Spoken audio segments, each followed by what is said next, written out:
నల్గొండ జిల్లా నకిరికల్లో గంజాయి విక్రయిస్తున్న 5 యువకులను నకిరికల్ పోలీసులు అదుపులోకి తీసుకొని అరెస్టు చేశారు.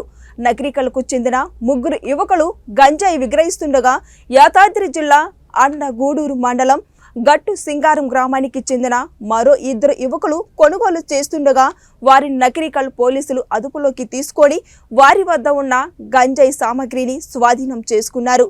గత కొన్ని సంవత్సరాలుగా వీరు జలసాలకు అలవాటు పడి గంజాయి మత్తుకు బానిస అవుతున్నారని, నకిరికల్లో మాదక ద్రవ్యాలు విక్రయించే స్థావరాలపై స్పెషల్ డ్రైవ్ నిర్వహిస్తున్నామని నకిరికల్ సిఐ రాజశేఖర్ తెలిపారు. కొంతమంది కొనుక్కొని వెళ్ళిపోతారని మాకు ఇన్ఫర్మేషన్ నమ్మదగిన సమాచారం వస్తే మా గోపి ఎస్ఐ, మా రైటర్స్, మేము, మా సుధీర్, ఎస్ఐ సుధీర్ వీళ్ళందరం అక్కడ పోయి రైడ్ చేసినాము. అందులో ఒక 5 మెంబర్స్ మాకు అక్కడ దొరికిరు. వాళ్ళు అందులో మెయిన్ నకిరికల్ టౌన్కి చెందిన ఈ మన కృష్ణ, వహీద్ అనే 2 వ్యక్తులు మన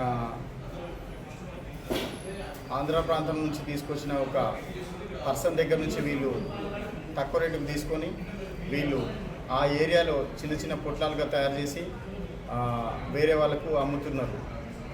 దీంట్లో మేము మా పై ఆఫీసర్లకు ఇన్ఫర్మేషన్ ఇచ్చి వాళ్ళ దగ్గర ఎంఆర్ఓ ఆధ్వర్యంలో పంచనామా చేయించేసి ఒక 6 to 7 మధ్యలో ఎర్లీ మార్నింగ్ అవర్స్లో మేము నమ్మదమ్య సమాచారం ప్రకారము ఒక వెహికల్, పీడిఎస్ వెహికల్ వస్తుంది. ఈ మన తాటికల్ మన తిప్పర్తి రోడ్లో వస్తుంది. చీమలగడ్డ ఏరియా నుంచి మాకు సమాచారం వచ్చింది. గోపి ఎస్ఐ అండ్ టీం అక్కడికి వెళ్ళారు.